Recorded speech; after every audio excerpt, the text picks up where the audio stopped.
Good morning. Let me begin by asking you a simple question. What makes a great leader? It's not the title, it's not the corner office, and it's definitely not how loud they speak. Years ago, I met a Marine Corps officer. He shared with me a tradition in their mess halls. The junior Marines eat first, and the senior officers eat last. Now, that might seem like a small detail, just the order of a lunch line, but in that one moment, leadership reveals itself. Because leadership is not about being in charge. Leadership is about taking care of those in your charge. You see, leadership is not a rank, it's a responsibility. And it's not reserved for CEOs, generals, or politicians. It's something each of us is capable of, regardless of where we sit in the organization, the classroom, or even at the dinner table. The truth is, leadership isn't something you have, it's something you practice. So how do we develop it? It starts with purpose. Great leaders always begin with why. They don't just tell people what to do or how to do it. They start with why it matters. They connect actions to meaning. Whether they're leading a company, a classroom, or a community, they help people feel like they're part of something larger than themselves. People don't follow what you do, they follow why you do it. Think of the leaders who've inspired you in your life. I guarantee they weren't perfect, but they had something more important: clarity. They made you believe in the mission, they made you believe in yourself. That's the power of purpose. It turns work into a cause and effort into contribution. But purpose alone is not enough. Leadership also requires trust. And trust is not built overnight. It's built in the little moments.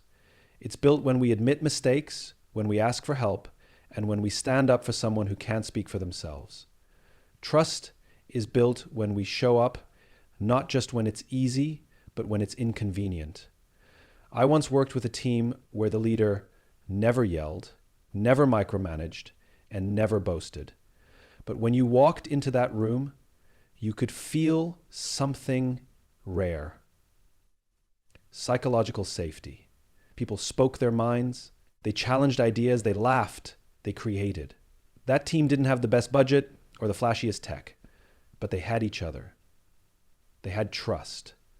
When people trust their leader, they'll walk through fire for them, not because they have to, but because they want to. But here's the catch. To earn trust, a leader must first go first. Be the first to say, I was wrong. The first to say, I don't know. The first to say, I believe in you. Leadership is not about being the strongest or the smartest in the room. It's about being the most human. And that brings us to something we often overlook: vulnerability. Somewhere along the line, we were taught that leaders must be invincible, never show weakness, never hesitate. But real leadership is not about pretending to be perfect. It's about being honest, being real. It's about letting people see that you're in this with them, not above them. You don't build connection by wearing armor. You build it by opening up. In fact, one of the most powerful things a leader can say is, I need your help. It turns followers into partners. It turns employees into owners. Because when people feel needed, they rise. And when they rise, we all rise. So now we've talked about purpose, trust, and vulnerability. Let's talk about the last and perhaps most overlooked ingredient: consistency. Leadership isn't a speech you give once a year. It's not a motivational poster or a weekend retreat. Leadership is a daily practice. It's how you greet your team in the morning. It's how you treat the people no one's watching. It's what you do when things go wrong, and even more, what you do when things go right. The best leaders aren't always the most charismatic, but they show up every day, rain or shine, success or failure. And that consistency builds something no single act ever could: credibility. Let me give you a personal example. Years ago, I worked for a leader who had this habit. No matter how busy she was, every Friday she'd spend an hour walking the floor, talking with the team. Not about work, just life. She knew people's kids' names, their favorite sports teams, who was stressed, who was celebrating. It didn't make the front page, but it made a difference. Because when things got hard, and they always do, people followed her not because they had to, but because they wanted to. That's leadership. It's not loud, it's not flashy, but it's real, and it matters. So where do we go from here? We start small. We start by asking better questions. How are you doing? Really? We listen without fixing. We praise without agenda. We lead without ego. Because in the end, leadership isn't about changing the world overnight. It's about changing your corner of the world, one interaction at a time. You don't need permission to lead. You don't need a title to lead. You just need the courage to care, the humility to learn, and the consistency to keep showing up. So whether you're managing a team, mentoring a student, raising a child, or just trying to make a difference, you have the opportunity to lead. Not someday, today. Because leadership isn't something we wait for, it's something we become. Start with purpose, not position. Too often we confuse leadership with authority. We assume that once someone gets the title, the office, or the corner seat, they've arrived. They're the leader. But leadership has very little to do with where you sit and everything to do with what you stand for. True leadership begins not when you are appointed to a position, but when you are driven by a purpose that is bigger than yourself. Purpose is the fuel that makes leadership sustainable. It's the deep reason behind why you show up every day, the cause that pulls you forward when motivation wears thin. A person with a title but no purpose can direct tasks, but they'll never truly inspire. On the other hand, a person with a clear purpose, even without formal power, can move people, spark change, and create impact. Think about the leaders who have stayed with you, the ones whose words you remember, whose actions shaped your path. Were they always at the top? Probably not. But they had clarity. They made you feel that what you were doing mattered. And that's the power of purpose. It gives people meaning. It turns routines into missions. It turns teams into communities. Leadership rooted in purpose begins with asking why. Why do I care about this work? Why do I want to lead? Why should others care? When we start with why, we give people a reason to connect, a reason to belong. People don't want to follow someone just because they're told to. They want to follow someone who believes in something real, something worth working for. Purpose is contagious. When a leader speaks with conviction, not because it's in the script, but because it's in their heart, people listen differently. When a leader works late, not because they're trying to impress, but because they genuinely care, the team notices. Purpose doesn't have to be shouted from a podium. It can be felt in the quiet moments, in the small decisions, in the way someone shows up consistently with integrity and passion. And here's what's beautiful about purpose. You don't have to wait to find it in some grand vision. Purpose can start right where you are with what you already have. It might be your desire to help others grow, to make your work culture more humane, to challenge the status quo, to make people feel seen. That's purpose. It doesn't have to change the world, just your part of it. When leaders are grounded in purpose, they are less shaken by setbacks because their motivation isn't based on praise or performance metrics. It's anchored in a belief. That belief becomes a compass, especially in moments of uncertainty. While others may react, a purpose-driven leader responds with intention, with values, and with direction. Without purpose, leadership becomes a performance. With purpose, it becomes a calling. The most effective leaders aren't chasing power, they're chasing meaning. They're not leading to be seen, they're leading to serve. They don't need to remind people of their title because their actions speak louder. When purpose leads, trust follows. And when trust grows, teams thrive. Leadership that begins with purpose creates alignment. It brings people together not just for what they do, but for why they do it. It allows individuals to contribute their best selves to a shared cause. That's when real momentum builds, not from pressure, but from passion. So if you want to lead, don't wait to be chosen. Choose yourself. Don't wait to be promoted. Start living your purpose right now. Let that purpose inform your choices, your tone, your vision. Because when leadership begins with purpose, it lasts, it resonates, it matters. Earn trust through consistent integrity. Trust is the foundation of all effective leadership. Without it, even the most talented leader will struggle to gain real influence. Trust is not something that can be demanded, bought, or imposed. It must be earned, and it is earned slowly through consistency, authenticity, and unwavering integrity. The moment you compromise your integrity, you begin to erode the trust people have placed in you. And when trust is broken, leadership falters. Integrity means doing what's right even when it's inconvenient, even when no one is watching. It's about choosing values over shortcuts. It's about keeping your word, especially when it's difficult. People don't follow leaders because they are perfect. They follow leaders who are reliable, who are honest, and who live their values out loud every day. Consistency is what reinforces integrity. Anyone can do the right thing once or say the right thing in a speech, but the question is, can you show up the same way every time? Can people count on you, not just when the spotlight is on, but when no one will notice your effort? That's the real test of character. Leadership is built in those small, often invisible moments when no one is there to applaud, but you still choose the high road because that's who you are. We trust people who are predictable in their ethics. We may not always agree with them, but we know where they stand. There's clarity.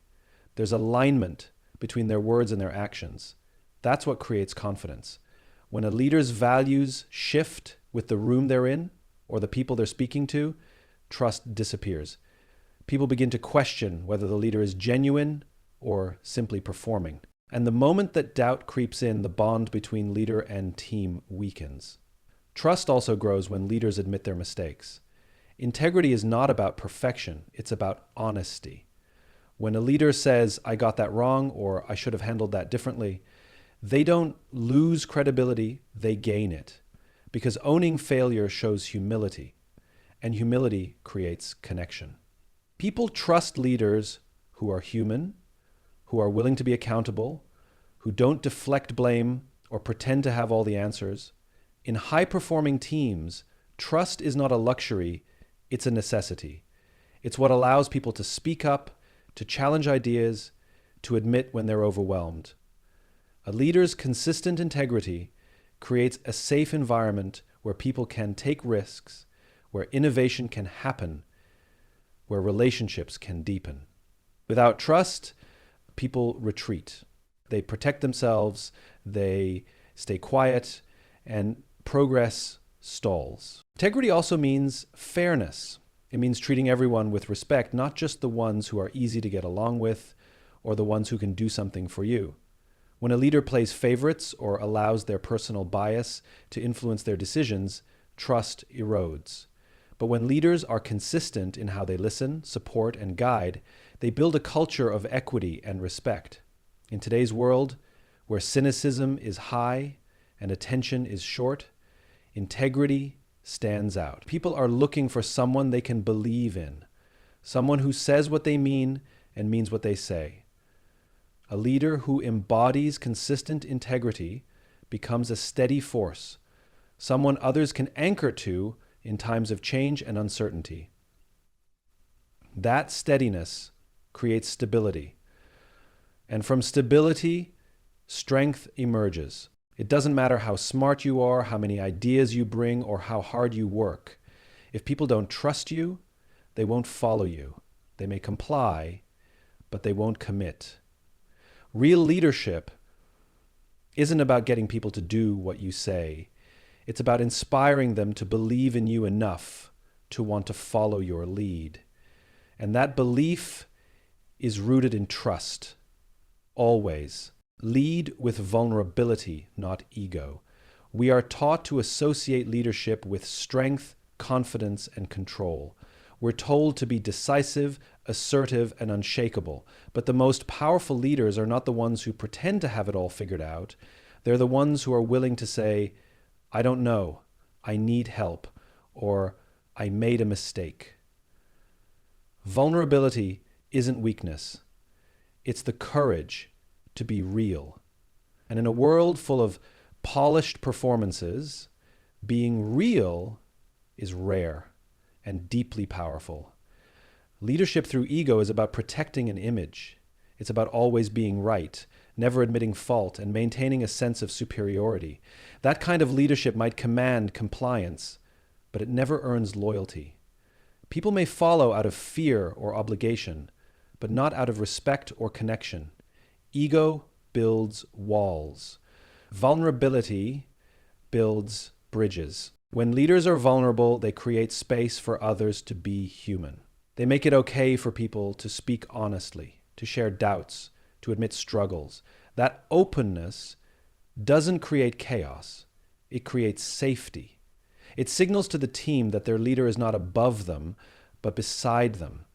It shows that strength doesn't come from pretending to be invulnerable, but from the willingness to be seen. Vulnerability is what turns leadership into relationship. It allows people to connect on a human level beyond roles and titles. When someone sees their leader wrestle with uncertainty or express emotion, it reminds them that leadership isn't about being superhuman. It's about being willing to show up with heart. That kind of leadership is memorable because it's rare. And it invites trust, not because the leader is flawless, but because they are honest. The most innovative, resilient teams are led by people who don't let ego get in the way. Vulnerable leaders don't need to take credit for everything. They share it. They elevate others. They aren't afraid to hire people smarter than them or ask questions that reveal what they don't know. They don't need to posture or dominate because they're secure enough in themselves to listen, learn, and grow in public. Vulnerability also makes leaders better communicators. Instead of hiding behind jargon or distancing themselves with authority, they speak plainly. They tell stories. They admit when something is hard. They bring their full selves to the table, not just the polished version. And when they do that, others follow suit. Teams open up, conversations deepen, collaboration becomes real. Ego-driven leadership can be exhausting for everyone involved. It creates pressure to perform, to impress, to compete. It fosters a culture where mistakes are punished and silence is safer than honesty. But vulnerable leadership does the opposite. It invites curiosity. It encourages feedback. It sees mistakes as part of the process, and that shift changes everything. It's easy to lead with ego. It's what many of us have been conditioned to do, but it takes much more strength to lead with vulnerability. To say, I'm not sure. To say, I care and I'm afraid. To say, let's figure it out together. That's real leadership. It's not about having all the answers. It's about being brave enough to ask the right questions and open enough to hear the truth when it comes. Leading with vulnerability doesn't mean being unguarded all the time. It means choosing openness when it matters most. It means being clear about your values and honest about your limits. It means showing emotion without being ruled by it. It means choosing connection over control. And when a leader makes that choice, they invite others to do the same. Serve first, speak last. The essence of leadership is service. It's not about being the loudest voice in the room or the person who gets the final word. It's about putting the needs of others before your own. The best leaders walk into a room not asking, how do I take control? But rather, how can I help?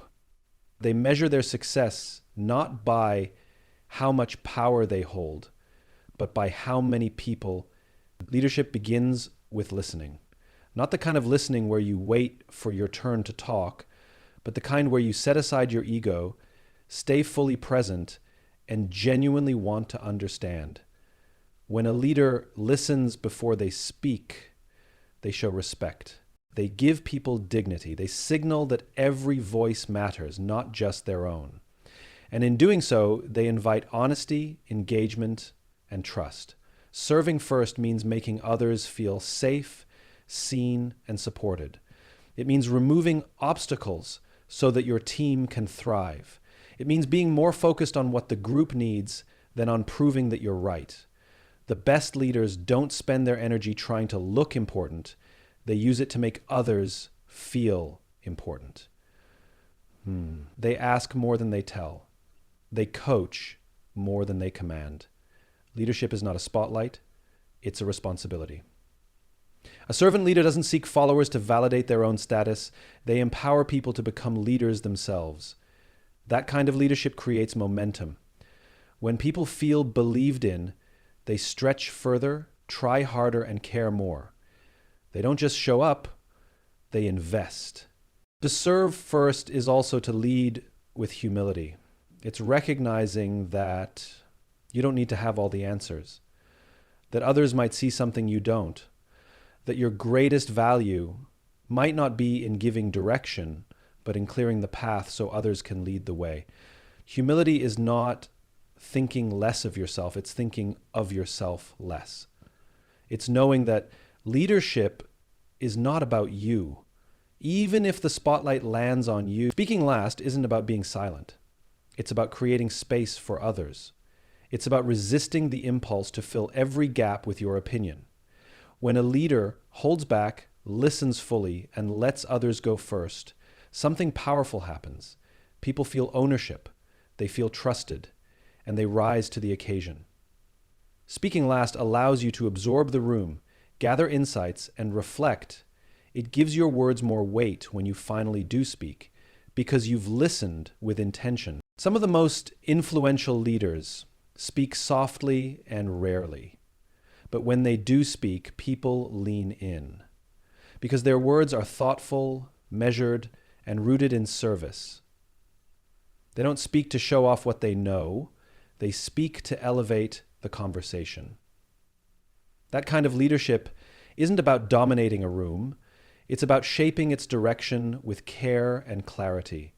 To serve first and speak last requires restraint. It means letting others shine, even if you had the idea first. It means giving credit even when it was a team effort. It means holding your opinion back so others can grow by finding their own. This approach doesn't come naturally to everyone. It takes discipline, it takes maturity, and it takes a deep commitment to the people you lead. The leaders who earn the deepest loyalty are rarely the loudest or most visible. They're the ones who made others feel valued. They're the ones who sacrificed recognition so someone else could succeed. They're the ones who sat in silence just long enough to hear the voice that otherwise wouldn't have spoken. That's the kind of leadership that lasts.